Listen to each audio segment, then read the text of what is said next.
मेरे भी इस वीडियो के माध्यम से आज हम बात करने वाले हैं अनिरुद्धाचार्य और बागेश्वर धाम। ये दो व्यक्ति ऐसे हैं जो लगातार क्रिश्चियन समुदाय को टारगेट कर रहे हैं। दरअसल ये अपनी ही बातों में फंसते हैं और हमेशा फंसते जाते हैं। इसका मैं उदाहरण भी दूंगा, आपको बताऊंगा और समझाऊंगा। इस पर विजेंद्र सिंह ने और जिस तरीके से अंकुर नरवला जी ने क्या कहा है वो भी आपको दिखाऊंगा, और जिस तरीके से घटना शुरू कहाँ से होती है। एक छोटी सी बच्ची होती है, ये उस बाबा के कथा भवन में मतलब जाती है, प्रवेश करती है और वहाँ पे गुरु जी से क्या करती है, सवाल करती है कि गुरु जी हमें ये बताइए कि जिस विद्यालय में पढ़ती हूँ वहाँ पे क्रिश्चियन विद्यालय है और वहाँ के क्रिश्चियन कहते हैं कि मांस खाना पाप नहीं है, तो यहाँ पर हम उसको कैसे समझाएं कि मांस खाना पाप है। तो मेरे भी पहले आप इस वीडियो क्लिप को देखिए, उसके बाद मैं आशा करता हूँ कि आप अच्छी तरीके से समझ जाएंगे। आप इस वीडियो क्लिप को देखिए, अनिरुद्धाचार्य जी की ये वीडियो। राधे राधे गुरुजी। जी गुरुजी, मेरा आपसे एक प्रश्न था कि जैसे मैं ना पहले कोचिंग पढ़ती थी तो वहाँ पे गलत राह है उनकी, आपको भी पकड़ाएंगे। जितने भी लोग मांस खाते हैं वो इस बात को गांठ बांध के सुन लें, गंदा आहार भोजन मानवों के लिए नहीं है, गंदा भोजन राक्षसों का है। जैसे आपने यहाँ पे देखा कि यहाँ पे अनिरुद्धाचार्य कह रहे हैं मांस जो खाते हैं वो क्या होते हैं, राक्षस होते हैं। मतलब जो मांस खाता है वो राक्षस होता है, और वो तो ईसाई हैं, वो तो मांस खाएंगे ही। यहाँ पे बहुत सारा उदाहरण दे करके उस बेटी को कन्विंस करने की कोशिश करते हैं, बताने और समझाने की कोशिश करते हैं। लेकिन आपको मैं यहीं पर इन्हीं धर्म के ग्रंथ के अनुसार मैं आपको बताने की कोशिश करूंगा और मैं आपको स्पष्ट करूंगा कि बाइबल हमें इस पर क्या कहती है, मांस खाना चाहिए या नहीं खाना चाहिए। देखते हैं पहले इनके देवी देवताओं की ये फोटो, जिस पर ये खुद बकरे का सिर काट करके अपने देवी देवताओं को खुश करते हैं, प्रसन्न करते हैं। इस वीडियो को देखिए।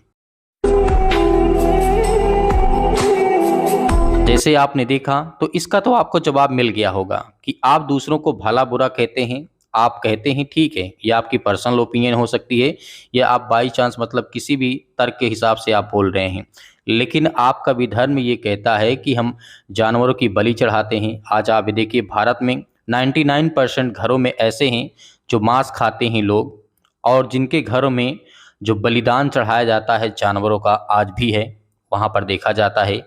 जैसे मैं उदाहरण देना चाहूँगा, जैसे आप देखते होंगे यहाँ पर बहुत सारे ऐसे चीज़ हैं जैसे बकरे हो गए और बहुत सारे ऐसे अन्य जानवर हैं जिनका यहाँ पर इनके मंदिरों में इनके जो शास्त्र के अनुसार वहाँ पर चढ़ाया जाता है। आप देखते हो, भली भात जानते हैं। अब मैं आपको गुरु जी को बताना चाहूँगा कि बहुत ज्ञानवान बुद्धिमान है, बाइबल इस पर क्या कहती है। जिस तरीके से टिप्पणी की अनिरुद्धाचार्य ने कि कहा कि क्रिश्चियन लोग जो होते हैं वो मांस खाते हैं, वो आपको भी भ्रष्ट कर देंगे, आपके बच्चों को भ्रष्ट कर देंगे, आपकी सोच को भ्रष्ट कर देंगे, क्योंकि वो भ्रष्ट हैं। तो यहाँ पर मैं स्पष्ट कहना चाहता हूँ गुरु जी से, हालांकि बाइबल गुरु जी ने नहीं पढ़ा होगा लेकिन पढ़ लेना चाहिए, कि बाइबल कभी भी किसी चीज़ के लिए फोर्स नहीं करती है। बाइबल कहती है सत्य जानोगे, सत्य तुम्हें स्वतंत्र करेगा, तुम्हें आज़ाद करेगा। और बाइबल ऐसी एक पुस्तक है जो हमें अपना जीवन को क्या है, अपने जीवन का जीने का अधिकार देती है, स्वतंत्र करती है, आज़ाद करती है। बाइबल ऐसी एक पुस्तक है, ऐसा वो परमेश्वर का राज्य है। तो मेरे प्रियो यहाँ पे हम वचन के अनुसार देखना चाहेंगे। यहाँ पे मरकुस पुस्तक अध्याय 7 और वचन नंबर 15 में लिखा है, यहाँ पे प्रभु यीशु मसीह कहते हैं, ऐसी तो कोई वस्तु नहीं जो मनुष्य से बाहर में समा करके अशुद्ध करे, परंतु जो वस्तु मनुष्य के भीतर से निकलती है वे उसे ही अशुद्ध करती है। मेरे प्रियो यहाँ पे प्रभु यीशु मसीह के कहने का स्पष्ट है कि ऐसी कोई वस्तु संसार में है ही नहीं है कि मनुष्य को अब बाहर से जा करके उसको मतलब कि क्या कर दे, अशुद्ध कर दे, नहीं है।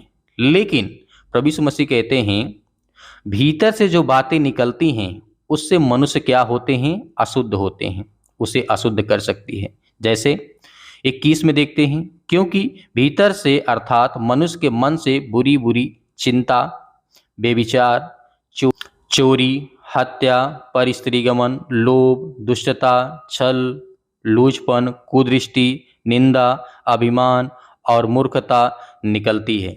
ये सब बुरी बातें भीतर से ही निकलती हैं और मनुष्य को अशुद्ध करती हैं। प्रभु यीशु मसीह यहाँ पे स्पष्ट करते हैं कि इंसान चाहे तो वो शाकाहारी रह सकता है, चाहे तो मांसाहारी रह सकता है। जैसे आपने देखा बाइबल में उत्पत्ति की पुस्तक में परमेश्वर ने जब आदम और हव्वा थे, तो वहाँ पर परमेश्वर ने किसी भी प्रकार से उन्हें मांस खाने के लिए नहीं कहा था कि तो आप खाइए। वहाँ पर उत्पत्ति पुस्तक में लिखा हुआ है कि परमेश्वर ने उन्हें हर एक प्रकार के फल, हर प्रकार के जो जानवर थे उनके लिए भी परमेश्वर ने क्या किया था, बनाया था कि आप ये फल, ये घास, ये सारी चीज़ें खा सकते हैं। लेकिन जब आदम और हव्वा ने पाप किया तो परमेश्वर ने कहा तू अपने पसीने की रोटी से कमाएगा।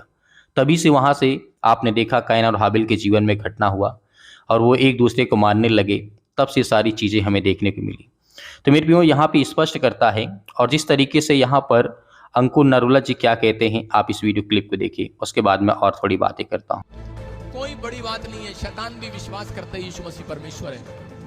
आपने हाथ उठाया, मूर्ति पूजा से बचे रहो, गले घोटे हुओं के मांस से, यानी उस बलिदानों से जो शैतान के लिए दिया जाता है, उससे भी बचे रहो। इसलिए आज जब एक व्यक्ति मूर्ति पूजा घराने से निकलता है, बाइबल कहती है जो मूर्तियों को पूजेगा उस पर श्राप रहेंगे। जिस तरीके से आपने इस वीडियो क्लिप को देखा, यहाँ पे अंकुर नरूला जी कहते हैं जो मूर्ति पूजा करते हैं वो सवाल हम पे खड़ा करते हैं कि परमेश्वर कौन है। तो मेरे प्रियो, इस वीडियो के माध्यम से आप ये समझ रहे होंगे कि आखिर ये बातें क्या कहनी होगी, इनमें कोई है और इनका शास्त्र खुद ही कहता है। जिस तरीके से मैं आपको बताना चाहूँगा, आप जानते हैं मनुस्मृति, उसका 5वां अध्याय और 3रा श्लोक कहता है, यहाँ पर कोई भी व्यक्ति अपने इच्छा अनुसार या देवी देवताओं को चढ़ाने के अनुसार खा सकता है, या कोई प्रसाद के द्वारा उसे पाया गया हो वो उसे खा सकता है। तो यहाँ पर जो भी है, आपका धर्म ग्रंथ कहता है आपके मंदिरों में पूजा जाता है, आपके मंदिरों में बकरा और भेड़ बकरे चढ़ाए जाते हैं, आपके ही मंदिरों में बहुत सारे ऐसे जगह हैं जहाँ पर ये बलिदान चढ़ाए जाते हैं, और आप हमें शिक्षा दे रहे हैं, आप हमें ज्ञान दे रहे हैं। तो मेरे भी यहाँ पर मैं किसी की भावना को ठेस नहीं पहुँचाना चाहता हूँ, मैं आपको स्पष्ट करना चाहता हूँ, आपको बताना चाहता हूँ, और इनके ग्रंथ ही हमें बहुत कुछ बताते हैं।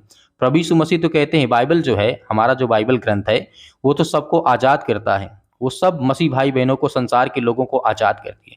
यदि प्रभु यीशु मसीह ने कहा तो मेरा क्रूस उठा लो, यदि मेरे पास आना चाहो तो अपने आप से इनकार करो, अन्यथा आपको आने और जाने की आवश्यकता नहीं है। लेकिन आपका धर्म ग्रंथ क्या कहता है? हम दलितों को पढ़ने नहीं देंगे, उन्हें शिक्षा नहीं देंगे, उन्हें पानी नहीं देंगे, उनकी इज्जत नहीं करेंगे, बहुत सारी चीज़ें आपका धर्म मना करता है, लेकिन बाइबल ऐसा कुछ नहीं कहती। मेरे पे इस वीडियो में इतना ही रखते हैं, मिलते हैं नेक्स्ट वीडियो में। तब तक इस वीडियो को आप शेयर करें, लाइक करें, ज़्यादा से ज़्यादा कमेंट करके हमें जरूर बताएं।